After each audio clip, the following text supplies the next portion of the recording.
तो क्या कहा दादी, ठीक है? यही कहा उसने। और कौन लेकर गया उन्हें? नहीं मालूम, बस कहा कि आदमी लेकर गए थे। पता नहीं उन्हें लेकर कौन गया था, और उसके बाद उन्हें बचाया किसने? कुछ नहीं मालूम लतीफ, उसने बस इतना कहा कि वो उन्हें घर ला रहा है। यानी अगर हम में से किसी ने अब्बास को नहीं बताया तो इसका मतलब है कि अगवाकारों ने उसे फोन किया था। समझ नहीं आ रहा। हमें अदनान भाई को भी बता देना चाहिए था। कॉल की थी, उसने नहीं उठाया।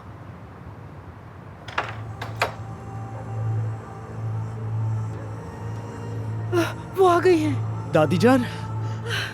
अम्मी,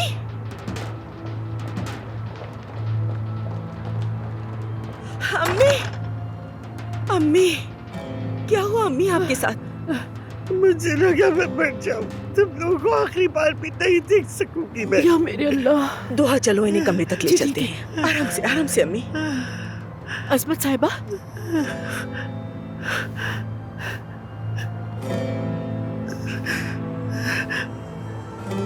लतीफ, अल्लाह का शुक्र है।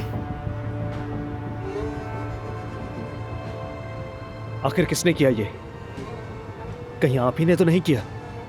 लतीफ बेटा, पहले इंसान अपने बाप की खैरियत तो पूछ ही लेता है। मैं तो मौत के मुंह से वापस आया हूं बेटा। मैंने पूछा दादी के साथ किसने किया ये? बेटा ये तुम्हारा मसला नहीं है।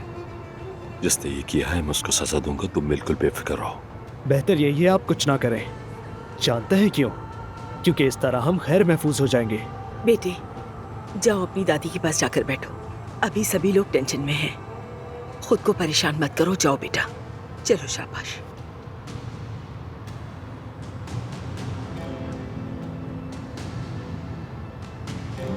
देखो जरा लतीफ को, मेरा बेटा जवान हो गया और खुद मुख्तार भी। तुमने अपनी माँ को ढूंढा और घर लेकर आए, शुक्रिया तुम्हारा। अब यहाँ से निकल जाओ अब्बास। आ जा रहा हूं। नवीन जान, इनका ख्याल रखना, इन्हें बहुत सर्दी लग गई है। ठीक है, अल्लाह का शुक्र है जालिमों ने इन्हें इस मौसम में बाहर फेंक दिया। अल्लाह न करे कि बीमार पड़ जाए। कुछ भी हो तो मुझे फौरन बता देना, ठीक है?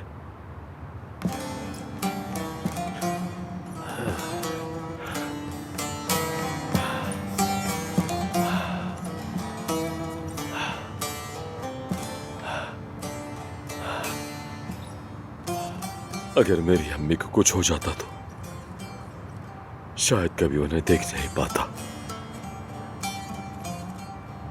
दोबारा कभी उनकी आवाज नहीं सुन पाता।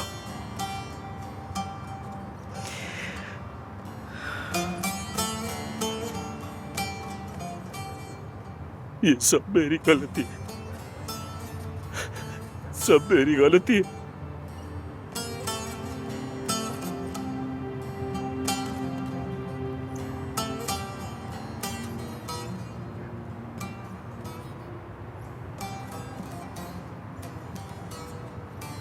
यहाँ मत रुको, ठंड बहुत है। चली जाओ प्लीज। अभी अभी अस्पताल से डिस्चार्ज हुए हो।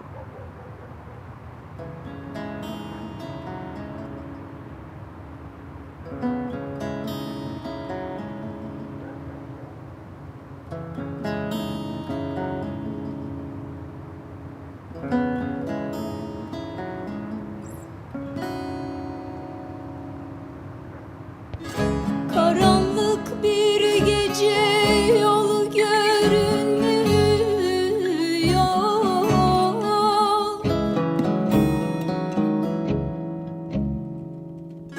Yürüyorum dikenlerin üstünde.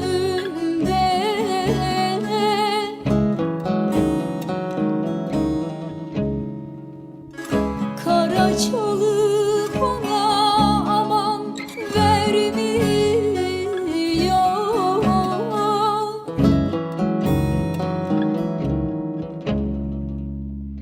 Yürüyorum dikenlerin üstünde.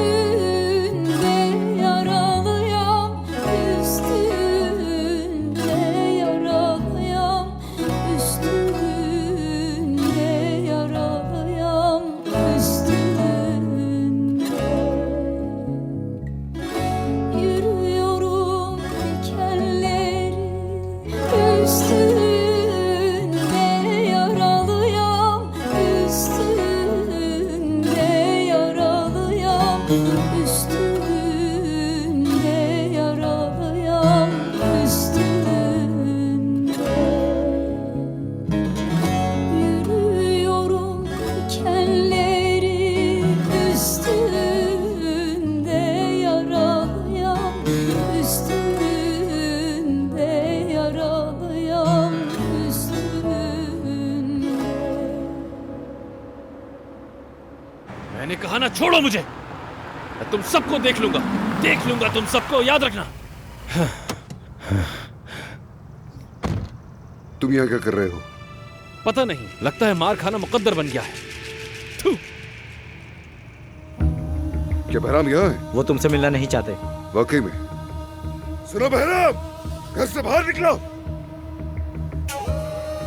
मैं यही हूँ अदनान साहब, छोड़ दो उसे, अंदर आने दो। आओ आओ मेहमान बनकर आओ। आखिर तुमसे जिंदगी में मुलाकात हो ही गई। कल रात तुमने मेरी शोहरत का मजा चख लिया। अगर मेरे लोगों में किसी को भी हाथ लगाया तो मैं तुम्हें मार डालूंगा।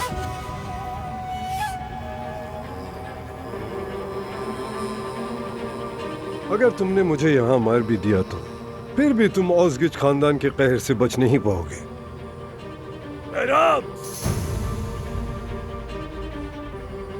ओह, अब्बास और उसके साथी भी आ गए।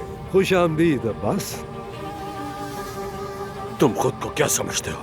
तुम्हारी हिम्मत कैसे हुई ऐसा करने की? शुक्र है सब इकट्ठे हो गए एक साथ। आज मैंने सबको देख लिया। मैं तुमसे मजाक नहीं कर रहा बहराम। और मैं भी मजाक नहीं कर रहा।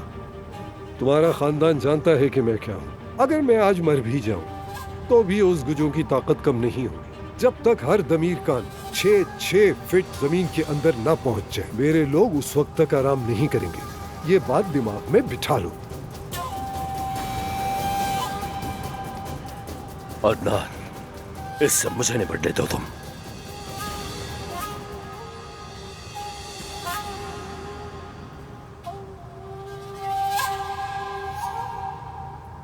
अभी यहाँ कोई खून नहीं बहेगा।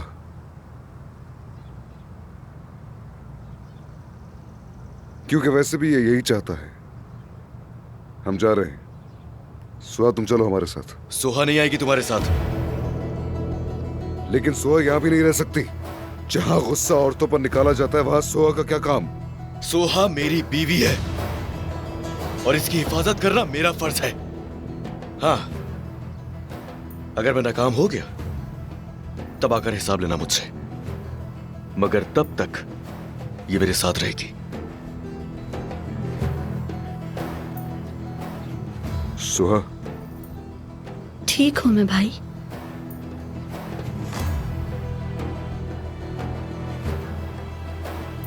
हम दोबारा मिलेंगे बहराम। खुदा हाफिज अब्बास।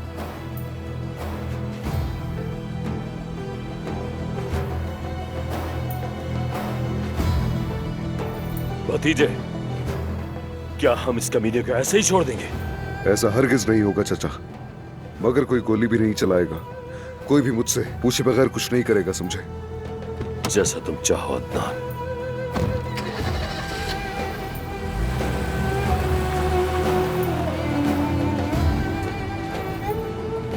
फुरकान, इसने चचा कहा।